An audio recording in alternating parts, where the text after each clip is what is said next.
Jadi kalau kita disebut murid Tuhan Yesus, itu pertama itu adalah menyangkal dia.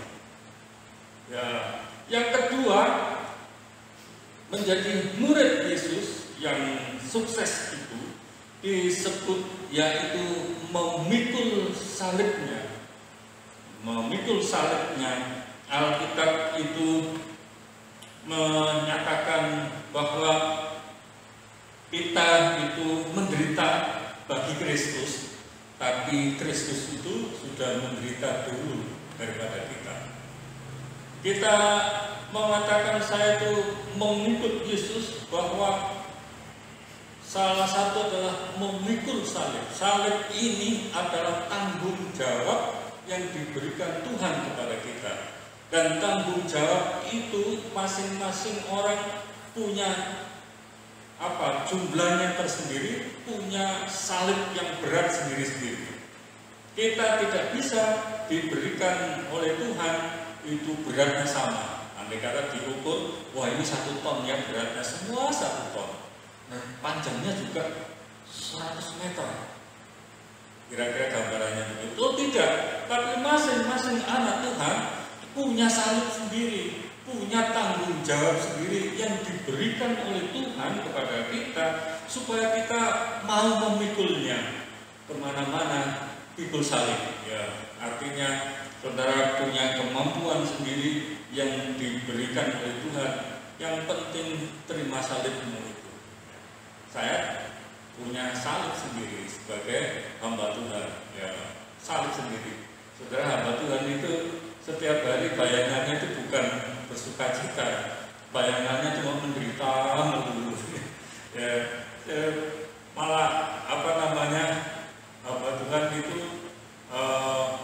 sangat berbeda dengan yang saya lihat di medsos itu ya, hamba Tuhan. Sampai ada yang anak-anak Tuhan yang ngukur, ini loh hamba Tuhan yang sukses.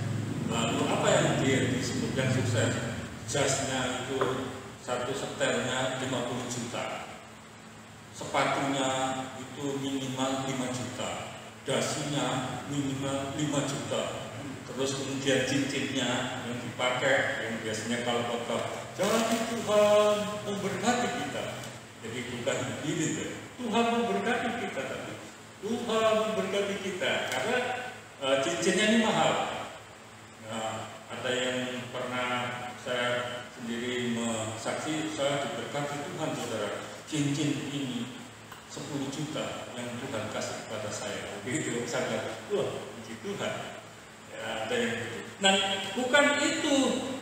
Ya, itu sih bukan salib.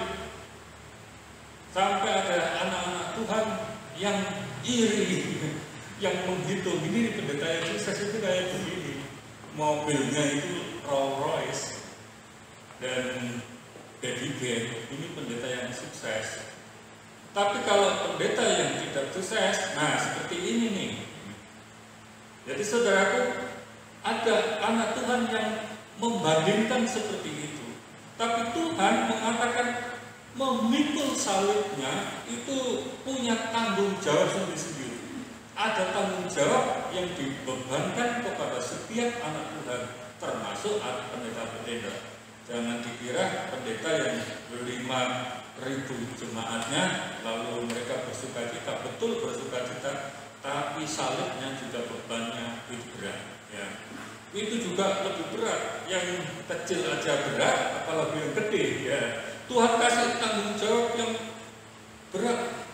Makanya kalau pembagian mahkota itu kan ada 5 ya mahkota, ada mahkota kebenaran, mahkota kehidupan, dan yang lainnya itu. Tapi hamba Tuhan itu dapat 2, yang lainnya dapat 1, tapi hamba Tuhan dapat 2. Mengapa dapat 2? Yang satu itu disebut mahkota kehidupan, yang satu disebut mahkota kemuliaan. Mengapa kemuliaan? Ya itu sebenarnya karena selama melayani biasanya hamba Tuhan itu pikul salibnya itu di hatinya.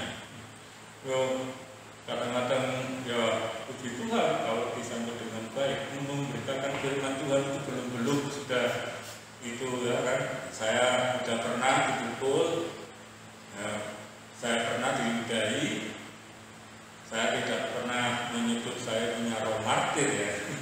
Tapi ada hamba Tuhan, saudara, saya mau dilempari karena saya punya roh martir. Itu kan baru mau dilempari, terus mengaku itu dapat roh martir. Bukan, roh martir itu roh yang bikin orang ini mati gitu ya, namanya itu martir.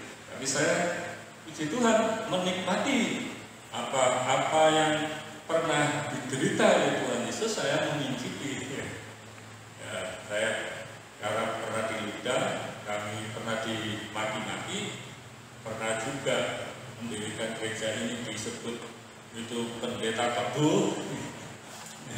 Pendeta kebu, kalau kebu itu orang Jawa itu, kalau kebu itu kan bulunya itu tipis, tapi kulitnya itu tebal dan dia sukanya itu berkumpul dengan lubang, ya, kubangan air yang kotor, berendam di situ karena untuk mendinginkan badannya. Dan saya bilang, memang pendeta kebu, puji Tuhan, itu pikul salib, ya. Lalu pernah dikatakan, siapa bangun gereja kok gedenya kayak begitu? Memangnya nyamuk yang mau bertobat. Haleluya, puji Tuhan. Saya bilang, bukankah Tuhan Yesus waktu memberitakan firman juga digituin? Suruh murid-muridmu itu diam. Lihat itu murid-muridmu berisik. Tapi Tuhan mengatakan apa? Kalau murid-muridku aku diam, maka batu-batu ini yang memujiku. Ya. Gimana? Kalau toh tidak ada pertobatan, nyamuk-nyamuk biar aja bertobat. Tapi itulah yang pikul salib. Saudara, kita memang harus hidup matian untuk berjuang mempertahankan iman kita. Tapi Tuhan Yesus sudah mati bagi kita. Dia lebih dahulu sudah mati bagi kita. Kalau kita menderita mengikut Yesus, Yesus sudah lebih dahulu menderita sehingga tahu kapan memberkati dan menolong saudara. Kita itu, kasih kita itu naik ya. Tuhan, kami mengasihi Engkau. Tapi kasih Yesus itu dia turun dari taktanya ke dunia ini, bahkan rela mati di bukit Golgota itu karena dia mengasihi kita. Jadi kita punya tanggung jawab. Kita memang membayar harga kita untuk mempertahankan iman kita, tapi Kristus itu sudah membayar harganya ketika transaksi terjadi, yaitu Yesus mati di bukit Golgota itu untuk menanggung semua penderitaan manusia. Dan saudara dan saya juga dibebaskan oleh Tuhan. Karena itu pikulah salib kita. Sementara kita di dunia ini rupanya salib itu berat bagi kita, tapi Tuhan kan sudah jelas mengatakan, belajarlah kepadaku dan pikulah kuk yang aku berikan kepadamu, karena kuk yang aku berikan kepadamu adalah ringan, tidak berat.